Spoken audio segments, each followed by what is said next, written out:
Okay, Assalamu alaikum, Riz. How are you doing? Wa alaikum salam. I'm doing well, thank you.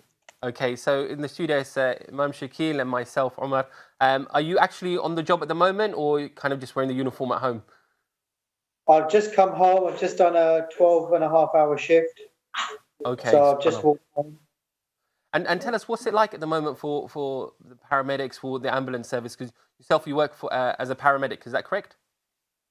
Yeah, so I'm working frontline paramedic at the moment. As you can appreciate, at the moment, everything's very different to what it used to be like in so many ways. Number one, our working practice has completely changed based on the current COVID-19 situation. It's overtaken everything in terms of how we triage patients, how we attend people's houses, and also ultimately what we do with them once we've assessed them as well. Um, there's been a lot of changes, and it's a very, very fluid situation. As you can appreciate, things that have been systems that have been in place and protocols that have been in place for many years that have been stable and working practices that everyone has trained for and has been working towards has completely changed now. So it is a very fluid situation, and it's very different to how it has been over the last few years. Okay, Jazakumullah khair. So I guess there's one thing in terms of a change from in terms of your practices, like how you're having to go in terms of triaging the patients, your own protection, the fear of viral loading, etc., constantly being exposed to people who may have the virus. But in terms of pressures to the infrastructure, how are you finding that? Are you getting a lot more call outs at the moment? Are you having to respond more, or is it just a change of when you do respond? So it's quite ironic at the moment. We are doing as many calls that we normally would do, but 90% of our calls are all COVID-19 related calls. Whereas, 4 weeks ago, we were doing as many jobs as we are doing now, but they were the abdominal pains, the headaches, the other kind of typical illnesses that you find. But for some reason, I think people have realised, and they're using their common sense now. They're not calling the 999 service as they normally would do, and so the majority of the calls that we're going to are COVID-19 related. And every so often, we're doing the odd trauma call, which via accidents, or someone's had a fall, or someone's having a cardiac related issue that they have no control over. So the call rate is the same.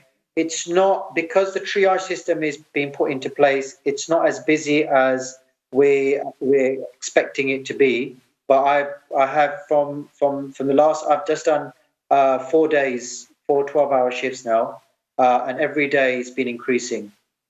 Every day there's been an increase in jobs. So of the 90% of calls that you're having, which are COVID-19 related now, how many of them are resulting in subsequent hospital, the people being taken to hospital? About 10%. It's very few. Majority of the calls are panic and anxiety and fear, which is understandable with the current situation. People are not medically trained, and as much as the government's doing a great job in terms of trying to, on the radio stations, on the channels, just like, for example, Eman Channel now, I know over the last week or 10 days they've been doing lots of kind of different programs for awareness campaigns and so on and so forth. But people are not medically trained, and when they get ill, the anxiety levels rise, and ultimately they get worried. So we're doing a lot of calls that don't necessarily need hospital, and others that possibly in a normal situation would have gone hospital, but because of the protocols in terms of we don't want hospitals to be overrun, where we are keeping people at home and giving them advice and guidance. Just to add something, Brother Riz, Jazakallah khair. I just wanted to add just something very brief in terms of the beauty of this religion and how Allah Ta'ala has made it so beautiful and easy for us to worship Allah and attain rewards. And in the context of what you're doing, So anything that brings us closer to Allah and is pleasing to Allah is an act of ibadah. You are doing an act of ibadah. In fact, probably the greatest form of ibadah by putting yourself at risk and also your family and your loved ones allowing you to do this and being patient with you.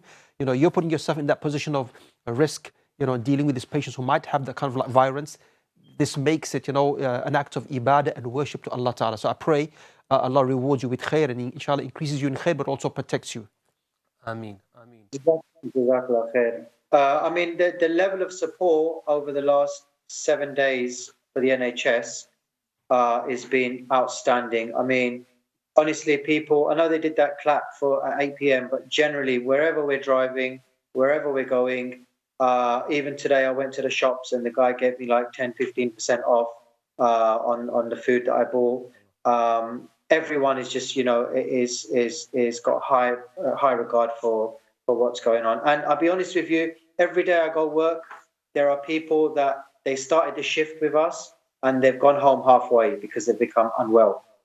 The last kind of stats that I read was about 25% of the workforce is off sick, because we are going to all of these people. We're going to their houses and we're working in confined areas. We don't have the clinical care that they have in a hospital, where they have the gowns and all the aseptic kind of materials. We're going to people's houses. They've touched everything. Sometimes they're confined spaces. There's no ventilation, so we're kind of getting the brunt of everything when we go into their houses, and there's small areas we've got to work around.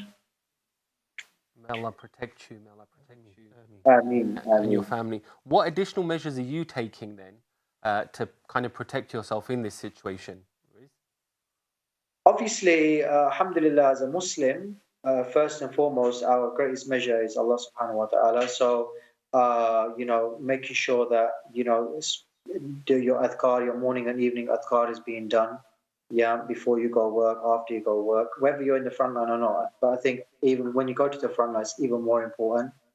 And then, little things like maintaining wudu and asking Allah for protection before you go into someone's house. That's the greatest, form of PPE, I would say. And then the practicalities of obviously wearing the right equipment that's been given to us and keeping a distance and making sure that, you explain to people why you're doing what you're doing, and with empathy and understanding, because it's very easy for us with medical knowledge to go in and say, well, you've got COVID-19 or these are the normal symptoms. But the majority of people that don't know, they don't understand these things, and it's the fear and anxiety. And sometimes it's just a kind word and a little bit of empathy and a little bit of understanding for them that can really make them feel at ease. Jazakumullah khair. Really appreciate that, Riz. And we've got less than a minute now. And just, inshallah, Imam Shakil, we'll touch upon this a little bit more in terms of the anxiety element. Really, Riz, I don't think we can say it enough. May Allah protect you and your family and the great work that you're doing, and all of the people who are out there on the front line. And that we have this yaqeen that as long as you're in the service of people, Allah Azza wa Jal will protect you and keep you that way, inshallah. So, Jazakumullah khair, Riz. Hopefully we'll hear from you again in subsequent programs. And we look forward to kind of seeing the situation as it rises. So do, again, look after yourself, protect yourself, and hopefully, inshallah, all the patients that you see, less and less of them are suffering from COVID-19.